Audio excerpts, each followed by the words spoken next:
The story of Phineas Taylor Barnum. One of the greatest branches of modern industry is that of public entertainment. Much of its growth has been due to motion pictures and radio.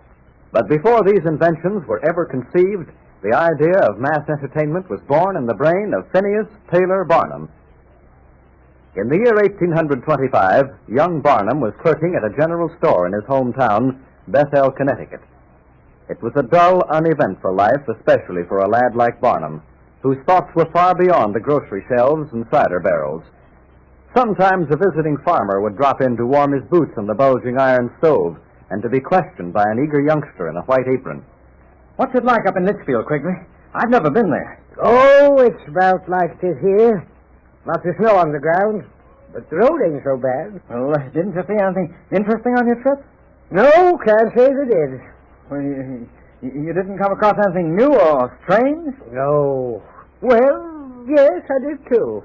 I see something that struck me as being right curious. Yeah, what was it? It was a dog.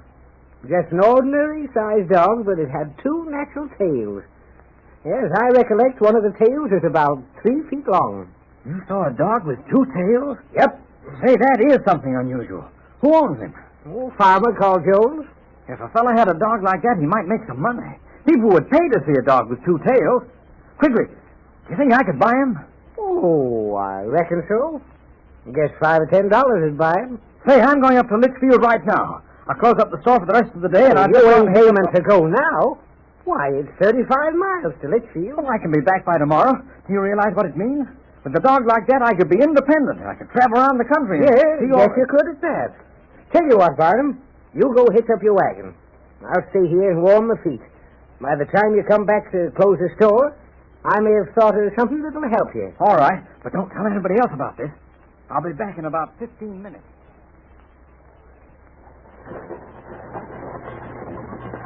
Oh, there, boy. Oh. Hey, Quigley, come on out. I'm ready to go. You all ready to go, huh? Yep. I'm off for Litchfield. You got any suggestions to make? Why, yes. I've been thinking it over. I neglected to mention something about that dog. You weren't fooling me about that dog. Oh, no. But I forgot to tell you that the dog with two tails was coming out of a tan yard. One of the tails is a cow's tail. What? He was carrying it in his mouth. Oh. Yeah, I suppose the joke's on me. Yeah. Say, forget them crazy ideas. Settle down to hard work and make a name for yourself. You'll never get no place running around looking for freaks. Yes, Mr. Quigley, I guess maybe you're right.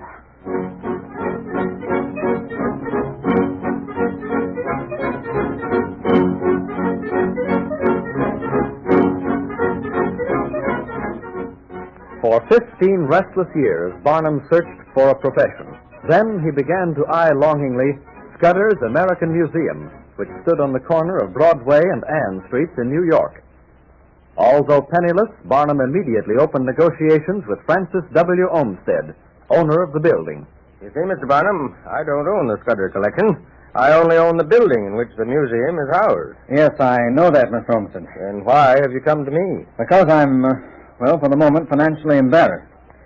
I want to buy the museum, but I don't have the cash. Now, my proposition is this. I want you to buy the collection in your own name, and I'll buy the property from you in a series of payments.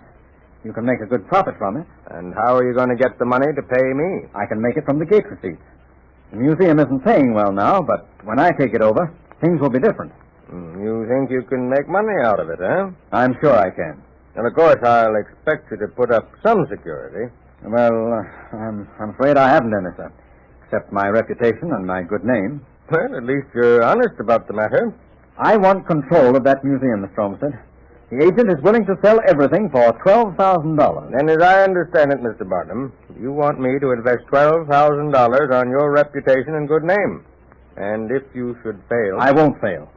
I can build it into the greatest attraction in New York. Just give me the chance. I like your self-confidence, Mr. Barnum.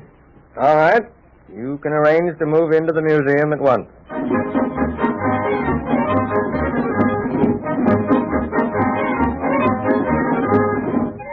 Elated over his success, Barnum lost no time in arranging for the sale of the exhibit. But before the deal could be closed... Mr. Olmsted, we've been cheated. I went down to see Mr. Heath this morning, and he said that the collection had already been sold. But Mr. Heath promised to sell it to us. Well, he didn't. He sold it to the directors of Peel's Museum. They put up a $1,000 auction yesterday. Peel's Museum? Why did they want the Scudder collection? I investigated that, too. They intend to put the two museums into one and then issue $50,000 worth of stock. The idea is to pocket $30,000 of it and then leave the stockholders to shift for themselves. Why, that's nothing but a swindle. Of course it's a swindle, but they won't get away with it. And how can you stop them? You leave that to me. The newspaper editors of New York are my friends. I'll have stories about it in every paper in the city. Those crooks will be lucky if they sell one single share.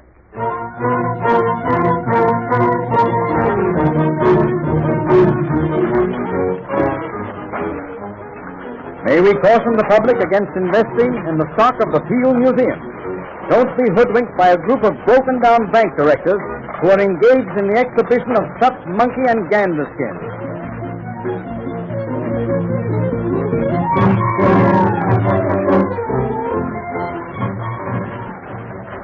The incorporation of the Peel and American Museums is the most ridiculous thing New York has seen in many years. Other promotions of this kind have failed dismally. The main purpose of this scheme is to swindle the public.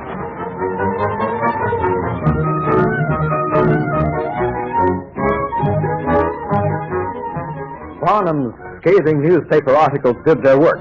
Not one share of the museum stock was sold, and in a short time the option on the Scudder collection was allowed to expire.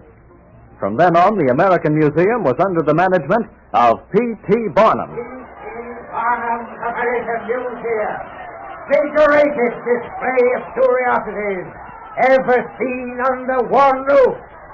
See General Tom Thumb, the smallest man in the world. Savage Indians living in their native wigwams. Strange fish and animals from all the corners of the earth. Friends, don't miss the continuous performance now going on in the lecture hall. Jugglers, acrobats, minstrels. Also, that highly moral and edifying drama, The Drunkard, played by a distinguished cast of performers. Under Barnum's guidance, the museum flourished rapidly. By the end of the first year, Barnum was free from debt, and still the quarters continued to roll in. Soon, Phineas T. Barnum was a rich man, but his energy did not cease. On September 1st, 1850, a bulging side-wheeler cruised into New York Harbor. As it neared Quarantine, a rowboat containing two men darted out to meet it, and P.T. Barnum hauled his bulky frame up the rope ladder. Where is she, Captain? Up forward here, Mr. Barnum. I'll take you to her. Have a good voyage? Oh, excellent, sir. Miss Lynn. Yes, Captain? Oh, Miss Lynn, may I present Mr. Barnum? How do you do? How do you do? So you're Jenny Lind. I had an idea you'd look like that. Just as pretty as they paint. Oh, you flatter me, Mr. Barnum. No, not at all, not at all. If your singing only can measure up with your looks, I'll feel well repaid. But, Mr. Barnum, you have never heard me sing. Never? Then why have you risked so much money to bring me to America when you have never heard me? I've heard reports about your singing. That's good enough for me. But the people in America, do they know about me also? Look over there at the dock. See that crowd? Everyone in New York has come down to get a glimpse of Jenny Lind. But how did they hear of me? I have never been to America before. I told them. For the past 6 months, I've been telling the whole nation that Jenny Lind was coming. First, they weren't much interested. Then they became more and more curious until, well, there they are, screaming, yelling, ready to tear you apart with admiration.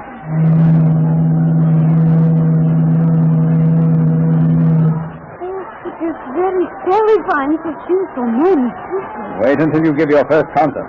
All America will be worshiping you. Now stand up there on the bow and wave your handkerchief. Good advertising.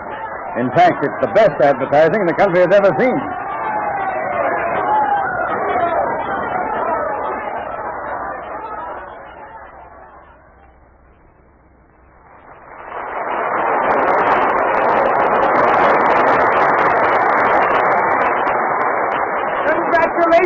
Linda. It was wonderful. Thank you so much. Beautiful, Miss Linda. Thank you.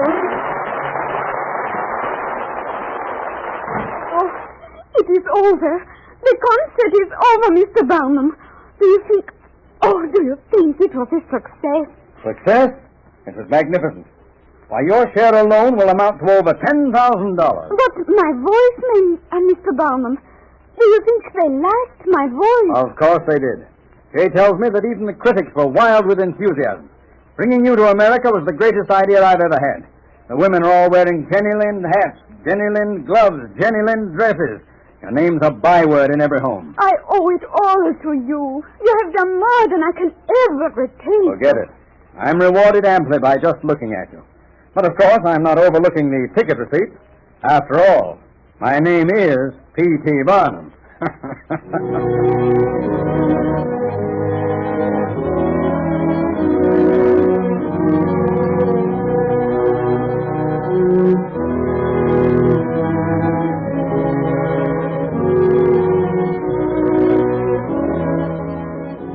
Barnum's career was long and varied, filled with moments of triumph and despair.